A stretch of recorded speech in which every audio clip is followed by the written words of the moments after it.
Hello YouTube, my name is Jessica and it's so nice to have you guys here with me today. If you're new to my channel, thank you so much for taking even the 5 seconds to click on this video. It is very much appreciated. I hope that you guys will like and subscribe down below.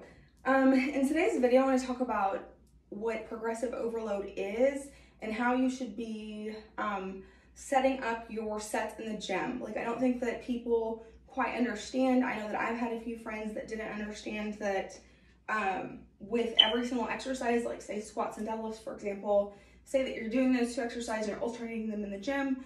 With squats, they will do the exact same weight every single set in the gym, and then they will keep their weight at that weight for a while, which is good, but just not quite how you're supposed to be doing it. And I just want to explain it because I have a lot of friends who've reached out who have hit plateaus and they just don't quite understand what they're doing wrong.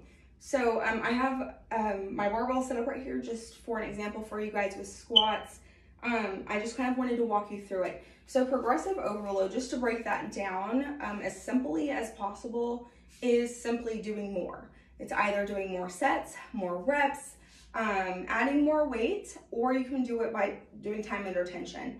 And I'm going to give you an example of all of those just to make sure that you understand what I'm talking about. So for squats, for example, these are very low weights. I'm just using this as an example for you guys. I just want to make sure that you understand what I'm talking about. So your first set should always be of any exercise that you should do. Even after you've warmed up, you should always warm up first. That's the most important thing. But after warming up, your first set of whatever exercise you choose should be like your warm-up set for that muscle group. So say that you're doing squats, always start with your compound movements. If you guys don't know, compound movements will shape you the fastest. Those are what you should be focusing on in the gym for any of my newbies out there. And then after you master your compound movements, move on to accessory. Until then, stick with your compound movements because those are multi-joint movements and they're going to shape your body the absolute fastest. Excuse my sore, dry throat, by the way. So for your first set in the gym, I started off with just loading a 20 on each side of the barbell. So say that you're going into doing squats, I would get this weight. I don't know why I'm putting it on my back. I'm not doing the exercise right now. I'm just explaining to you guys. So I would have the 20 and I would go into my squats.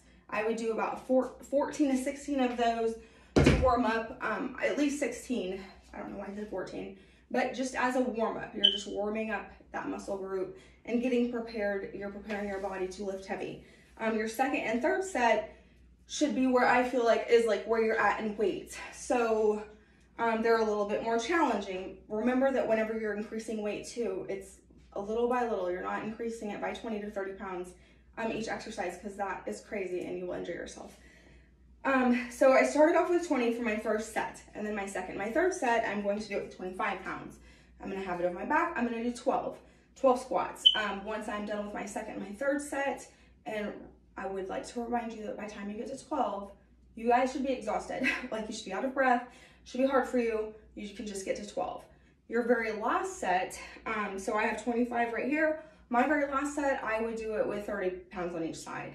And that is my challenging set. That's my set to where I can only get to like 8 to 10 with good form.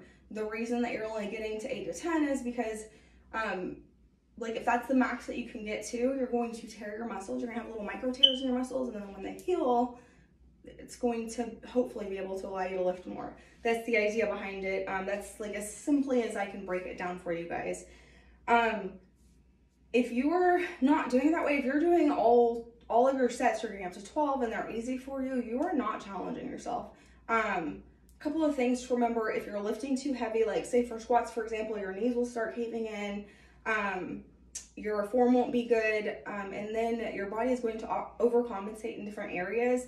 So it's always important to remember that even though the idea is progressive overload and we want to constantly up our weights so that we can grow our muscles and keep progressing in the gym, you also want to make sure that you're doing it with 100% perfect form, because if you're not, you're just going to injure yourself and it's really just not beneficial. That workout really won't be worth it for you because, I don't know, you're just not challenging yourself. Your body, just like you get used to everything, you get immune to things.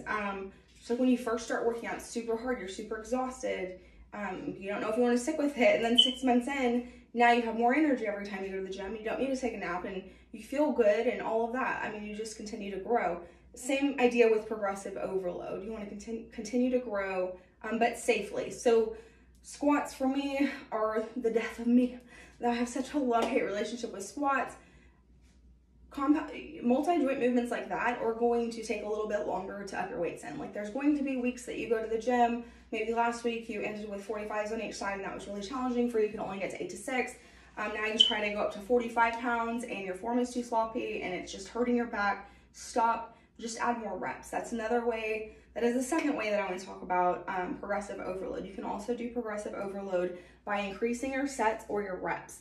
So for example, if I wanted to start with this and I'm just increasing my reps, maybe I would do 20 with the 20 pounds. And then for my 25 pounds, I'm gonna do 16. And then for my 30 pounds, I'm gonna do 12. You know, there's many different ways that you can do progressive overload. You just always want to make sure that you're doing it the safest way and the most like gentle way on your body. You don't wanna hurt your back or injure your back and not be able to work out because you've hurt yourself. That would not be good. Another way that you can do progressive overload is by increasing the frequency in the gym. And that's very simple. I don't think that we have to go over that. It's just instead of going 3 times a week, you're gonna go 5. You know, that's another way to do progressive overload. Or another way to do progressive overload, the very last thing that I would like to talk about, which I'm actually currently focusing on right now, just because it's been so hard for me to up my weights a lot. I have really bad sciatica issues. And if I up my weights too fast, it just throws me off and then I can't train. And I would rather train than not be able to. So I've been focusing on time under tension, and with my research, in a way that it was explained to me is you're just slowing down the exercise, and maybe like when you go down into a squat, when you come up, you're going to come up within 4 seconds instead of popping back up. And I'm gonna give you guys an example of that real quick, just so you can see. So say a normal squat, you go down into that squat, and then you pop back up.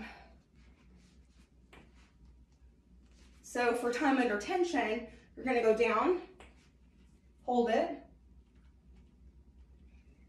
and then slowly come back up. And then repeat that. Down, hold it, slowly coming back up. And that is time under tension. I would like to apologize for not putting out a video last week.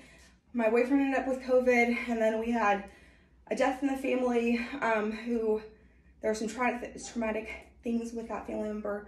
So that took a toll on me, and I just was not able to bring myself to record. I needed a little bit to get my head together, but I do plan on starting to upload at least once a week. That is the goal. You guys, please bear with me. I do have kids, and I do have a mom who lives with me and a boyfriend and 2 large dogs, and I work full time. And I also train clients on the side. So very, very busy, and I'm trying to do this as well to help anyone that I can. So if you guys have any questions or you would like to learn anything else, please feel free to leave that in the comment section below. I would love to get some feedback from you guys and make some videos that you guys want to see. Or if you have questions about anything you need to learn, whatever, just please feel free to ask me and give me some suggestions. Okay, you guys, I am so out of breath. Well, that's the end of this video. It was a very short video, but nonetheless, I hope that you understand progressive overload a little bit more. I know that it can be really confusing and it shouldn't have to be, but like I said, there's a lot that goes into the gym, and just hang in there. I promise you, I've hit plateaus so many times and thought, this is it, this isn't made for me. I'm not made to grow in the gym. I'm still growing. I'm not perfect. I'm not at all where I want to be in my fitness journey, but I am getting there, and I'm getting there slowly, but nonetheless, I'm getting there because I stick with it. So just stick with it, and I promise you got this. All right, until next time, you guys, bye.